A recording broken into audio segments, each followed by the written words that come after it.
ایک جگہ سے دوسری جگہ لے جانا متعدی بیماری ہونے کی وجہ سے ریلوے قانون کے خلاف تھا۔ مخالفین چاہتے تھے کہ نعش مبارک قادیان نہ لے جائی جا سکے اور یہاں تدفین میں جس قسم کی دقتیں وہ ڈالنا چاہتے تھے جی کھول کر ڈال سکیں، کیونکہ مرزا قادیانی کی موت لاہور میں واقع ہوئی تھی۔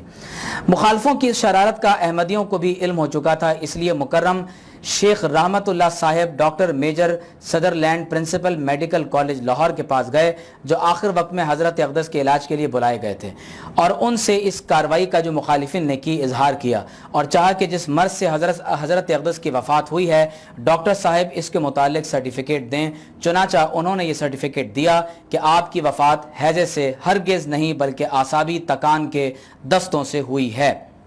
چنانچہ جب جنازہ اسٹیشن پر پہنچا تو ریلوے حکام نے اس جھوٹی رپورٹ کی بنا پر یہ اعتراض کیا کہ ہمیں رپورٹ پہنچی ہے کہ مرزا صاحب کی وفات ہیضے سے ہوئی ہے، اس لیے گاڑی نہیں دی جا سکتی، مگر جب میجر ڈاکٹر سدرلینڈ کا سرٹیفکیٹ پیش کر دیا گیا تو اجازت دے دی اور جنازہ سیکنڈ کلاس کی گاڑی میں جو ریزرو کروائی گئی تھی رکھوا دیا گیا۔ ناظرین، آپ ملاحظہ کر رہے ہیں کہ مرزا قادیانی کی وفات اگرچہ وبائی ہیضے سے ہوئی اور ایک بہت ہی عبرتناک موت جس کا وہ مستحق تھا، اسی پر مرزا قادیانی کا اختتام ہوا، لیکن اس کے باوجود قادیانیوں نے ایک جھوٹا سرٹیفکیٹ مرزا قادیانی کی موت سے متعلق بنوایا۔ ہم جو یہ بات بار بار آپ کے سامنے پیش کر رہے ہیں کہ مرزا قادیانی کی موت وبائی ہیضے سے ہوئی، جبکہ قادیانی اس کے منکر ہیں، تو آئیے ہم مرزا قادیانی کی زبانی خود اس سے پوچھتے ہیں کہ تمہاری موت کس مرض میں ہوئی ہے۔ حیات ناصر، یہ میر ناصر نواب کی زندگی پر کتاب ہے جو شیخ یعقوب علی عرفانی نے لکھی ہے، اور شیخ یعقوب علی عرفانی کو قادیانیت کا سب سے بڑا مورخ کہا جاتا ہے۔ حیات ناصر مرزا قادیانی کے سسر میر ناصر نواب کی سوانح حیات پر مبنی ایک کتاب ہے، اور میں اسی کتاب سے یہ حوالہ پیش کر رہا ہوں۔ یہ کتاب 1927 دسمبر کو شائع ہوئی، اور آپ اس کے صفحہ نمبر 14 پر خود ملاحظہ کیجئے کہ اس نے مرزا قادیانی کے موت کے بارے میں کیا لکھا ہے۔ حضرت اقدس کی خدمت میں جب کہیں حضرت صاحب باہر تشریف لے جاتے تھے تو مجھے گھر کی حفاظت اور قادیان کی خدمت کے لیے چھوڑ جاتے تھے، اور آخر زمانے میں جب کہیں سفر کرتے تھے اور گھر کے لوگ ہمراہ ہوتے تھے تو بندہ بھی ہم رکاب ہوتا تھا۔ چنانچہ آپ لاہور میں تشریف لے گئے، جن سفر میں آپ کو سفر آخرت پیش آیا تب بھی بندہ آپ کے ہمراہ تھا، اور اس شام کی سیر میں بھی شریک تھا، جس کے دوسرے روز آپ نے قبل از دوپہر انتقال فرمایا۔ انا للہ و انا الیہ راجعون۔ اب بڑی اور سخت تبدیلی میرے حال میں پیدا ہوئی، اور ایسی سخت مصیبت نازل ہوئی جس کی تلافی بہت مشکل ہے۔ اللہ تعالیٰ کے سوا میری تکلیف کو کوئی نہیں جان سکتا۔ حضرت صاحب جس رات کو بیمار ہوئے اس رات کو میں اپنے مقام پر جا کر سو چکا تھا۔ جب آپ کو بہت تکلیف ہوئی تو مجھے جگایا گیا تھا۔ جب میں حضرت صاحب کے پاس پہنچا اور آپ کا حال دیکھا تو آپ نے یعنی مرزا قادیانی نے مجھے مخاطب کر کے فرمایا، میر صاحب مجھے وبائی ہیضہ ہو گیا ہے۔ اس کے بعد آپ نے کوئی ایسی صاف بات میرے خیال میں نہیں فرمائی، یہاں تک کہ دوسرے روز 10 بجے کے بعد آپ کا انتقال ہو گیا۔ ناظرین، آپ ملاحظہ کر رہے ہیں کہ مرزا قادیانی نے خود اپنی زبان سے یہ کہا کہ میر صاحب مجھے وبائی ہیضہ ہو گیا ہے۔ یہ مرزا قادیانی کی زبان سے ادا ہونے والا آخری جملہ ہے، اور جس جملے کو مرزا قادیانی نے لکھا وہ یہ تھا کہ مجھے تکلیف بہت ہے، کوئی دوائی پلائی جائے۔ بہت ہی کمزوری اور نقاہت کی کیفیت میں مرزا قادیانی کا انتقال ہوا، دستوں کی کیفیت میں جس میں الٹیاں ہیں، وبائی ہیضہ ہے، اور اس کیفیت میں مرزا قادیانی کے قضائے حاجت سے فارغ ہونے کا اہتمام اس کی چارپائی کے قریب کر دیا گیا، کیونکہ بار بار دستوں کی وجہ سے اس میں کمزوری پیدا ہو گئی، اور بالآخر جب دوبارہ مرزا قادیانی نے اٹھنے کی کوشش کی تو اس کا سر کمزوری کے باعث چارپائی سے ٹکرا کر نیچے لگا اور مرزا قادیانی کو مزید تکلیف پہنچی، اور اس کے بعد مرزا قادیانی اپنی چارپائی سے اٹھ کر اس برتن میں بھی دست کرنے کے قابل نہ رہا، لہٰذا اس کے کپڑے، اس کا لباس اور یہاں تک کہ اس کا اپنا بدن اسی غلاظت اور تعفن میں مبتلا رہا، اور اسی وبائی ہیضے میں اس کی موت واقع ہو گئی۔ مرزا قادیانی کو نہ تو کلمہ طیبہ پڑھنا نصیب ہوا اور نہ ہی آخری وقت میں اس کی کوشش کے باوجود اللہ نے اسے نماز پڑھنے کی توفیق عطا فرمائی۔ قابل توجہ بات یہ ہے کہ ہر انسان کو ایک روز مر ہی جانا ہے، لیکن انسان اگر یہ زندگی اللہ اور اس کے رسول صلی اللہ علیہ وسلم کے حکم کے مطابق گزارے تو یقیناً یہ دنیا کی زندگی مرنے کے بعد آخرت کے سفر میں ایک خوبصورت